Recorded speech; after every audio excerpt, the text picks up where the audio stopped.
Coucou tout le monde, c'est Chantalou, j'espère que ça va bien. Aujourd'hui, je dis un bonjour spécial à mon ami Logan et à mon ami Tif Tif parce qu'ils m'ont prêté leur livre. Et un bonjour spécial aussi à Jérôme, Léo, Zachary, Benjamin et Mathis. Coucou tout le monde! Aujourd'hui, on va lire un livre sur les diplodocus. Oui, oui, oui, le grand dinosaure au long cou. Alors, c'est un livre qui s'intitule « Si j'avais un diplodocus », écrit par Ruth Simons et Alexei Bitskov, texte français de José Bolduc aux éditions Scolastiques. Alors, vous êtes prêts? Apporte ta doudou avec Chantalou et hop, on commence! Alors, si j'avais un diplodocus. Le diplodocus était un dinosaure herbivore géant qui avait un long cou et une très très grande queue. T'as vu comme il est long? Il vivait sur la Terre il y a 150 millions d'années, bien avant l'apparition des premiers humains. Donc papa et maman n'ont jamais vu de dinosaure. Mais imagine qu'un diplodocus revienne à notre époque. Comment ferait-il pour vivre? Comment va-t-il se débrouiller dans notre vie? On va aller voir. Alors, imagine si le diplodocus allait au restaurant avec nous. Comme le diplodocus était végétarien, il commanderait une énorme salade. T'as vu? Les deux petits messieurs, ils prennent une salade à deux parce qu'elle est trop grosse. Mais en allongeant un petit peu son cou, regarde ce qu'il fait.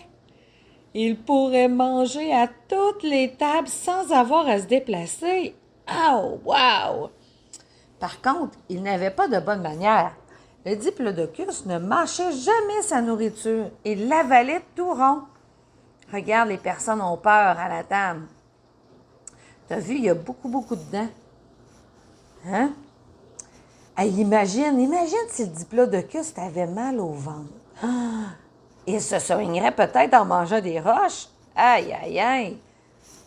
Beaucoup de dinosaures herbivores avalaient des roches. Pourquoi donc? Comme ils ne mâchaient pas leur nourriture, les roches aidaient à broyer, à déchiqueter les feuilles qu'ils mangeaient. Les roches aidaient aux dinosaures quand il y avait mal au bedon, quand il y avait trop mangé. Les roches aidaient à défaire toute la nourriture dans le bedon. Ah, imagine si le diplodocus avait besoin de se laver comme nous. Le diplodocus, il serait trop grand pour entrer dans ta douche. Mais regarde, s'il allait au lave-auto comme pour laver ton auto. Quelle bonne idée, hein?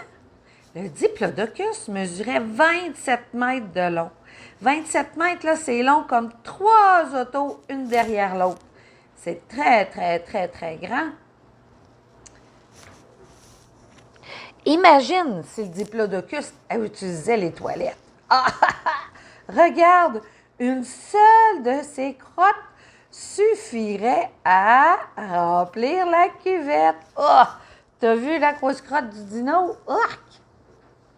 On devrait plutôt lui demander de faire ses besoins dehors, comme les animaux. Les nutriments des crottes de diplodocus feraient un bon engrais pour les plantes. Regarde! Il lit son journal en faisant une petite crotte. Et imagine si le diplodocus vivait dans ton jardin. Qu'est-ce qu'il ferait? Il mangerait toutes les plantes, même les plus piquantes. Oh, oh, oh, mais attention! Attention aux jolies roses qui ont fait la fierté de ta maman. Tu as vu, il y a des épines sur la tige de la rose. Et dehors, le diplodocus pourrait aider à ramasser les feuilles d'automne. Ses dents de scie serviraient de râteau. T'as-tu vu ses dents? Regarde ses dents comme ils font un petit râteau. Ça pourrait être utile pour ramasser les feuilles. Et imagine si le diplodocus allait au zoo. Il serait le plus gros animal et le plus lourd du zoo. Hein? Le diplodocus était 2 fois plus lourd qu'un gros éléphant de 12 tonnes. T'as vu sur la balance comme le diplodocus est gros? Le cou du diplodocus était 3 fois plus long que celui de la girafe, ce qui fait 6 mètres. Et On dit que la girafe a un long cou, mais regarde le cou de la girafe à côté de le cou du diplodocus. Il est 3 fois plus gros.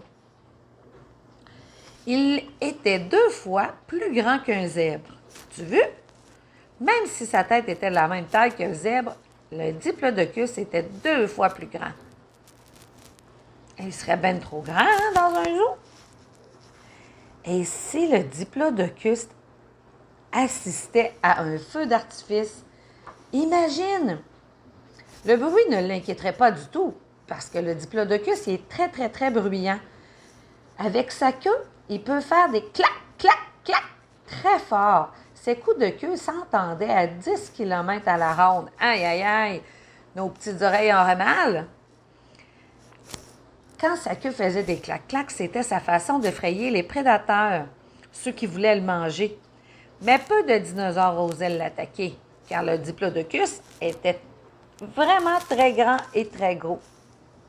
Et t'imagines, si le diplodocus fêtait son anniversaire, le diplodocus pouvait vivre jusqu'à 100 ans.